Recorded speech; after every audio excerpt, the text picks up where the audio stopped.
the influence of LED light in the future will be huge.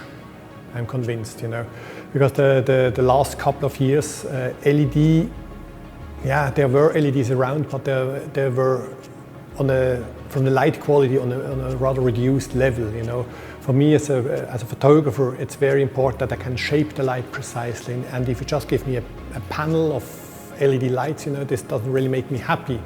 What I need, I want to work with my reflectors, and all these reflectors, they are calculated like for a point light source in the middle. And now with our LED F160, we actually have exactly this situation that we have quite a small protecting glass.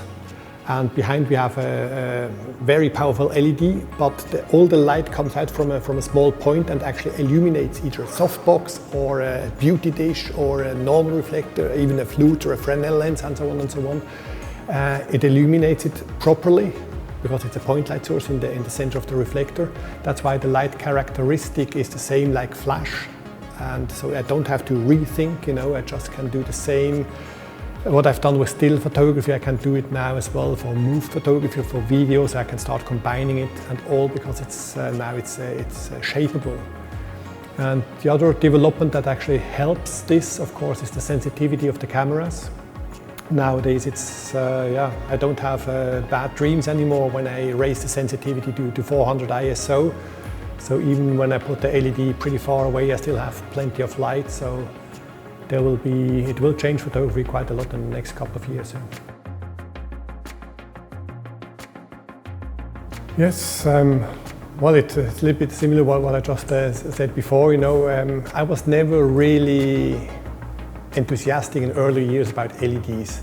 There was a lot of talk about LEDs all the time, and I always said that as long as LED is not giving me anything new or anything better than what I already have, let's say with flash or with HMI, for me it was always like a compromise in quality.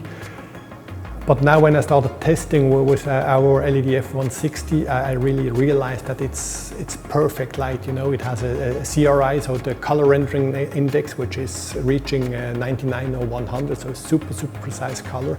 You can actually adjust the color super precisely from 6,800 all the way down to 2,800 Kelvin. So from super warm light to even colder than daylight. So a big variation range in color. A large variation range as well in power, full 4 f-stops, And and then I started actually really playing with it, and it's very soon I got really enthusiastic about it, because it's not just something different, but as well you can start combining it, and this gives new creative possibilities. So it's not just about translating everything into LED. For me, it's much more about combining different color temperatures or a little bit of flash with a little bit of LED to create some unsharpnesses, like what we do tomorrow here during Shoot Taipei. So I was skeptical at the beginning, to be honest, but now I'm super enthusiastic about it.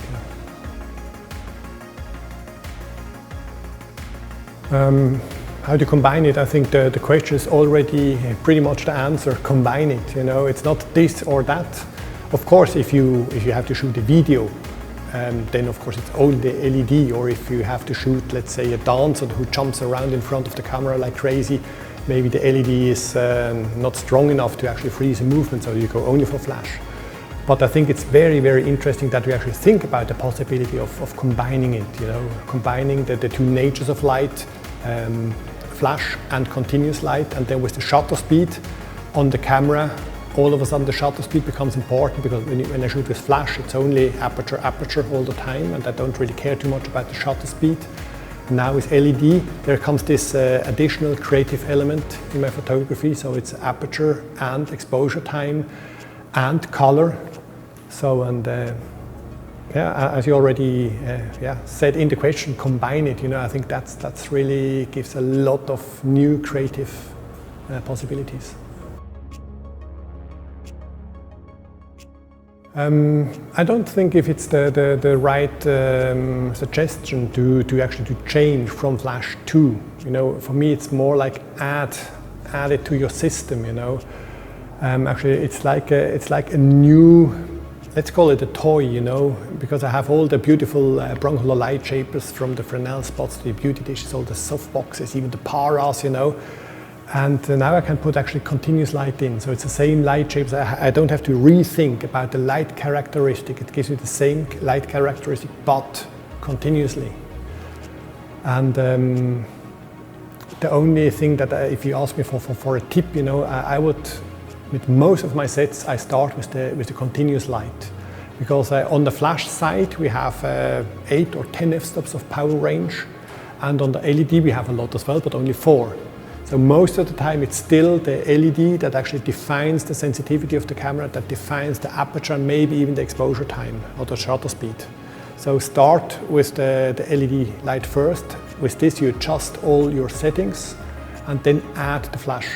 Because it can be that you set up an amazing flashlight and then all of a sudden you can't match the LED to the rest of the setup.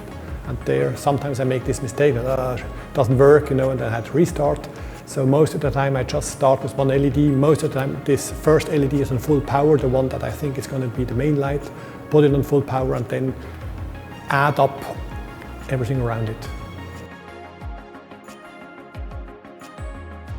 I just can talk from my own experience, it was always quite difficult, you make a beautiful portrait, you illuminate a beautiful scene with the flashes that I know for, 25 years, I'm a flash photographer, And then all of a sudden I was asked to make a video sequence, but creating the same look.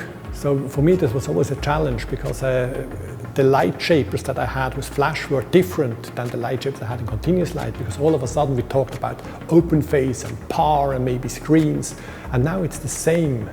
So all the light shapes that I know, they give me exactly the look I want. I just take the flashlights away, put LED in and ta-da, and done, so there's no rethinking, And as I said several times before already, the combination of the two, again, is possible and super, super interesting. Let's start with the young ones, don't be afraid of all the technical surroundings, there's so much, the cameras are so technical, so complicated, the manual of a DSLR is like a 500 pages book. But just reduce it to the features that you really need, And on the lighting side, play around with your lightings, Just use them more as toys than as tools.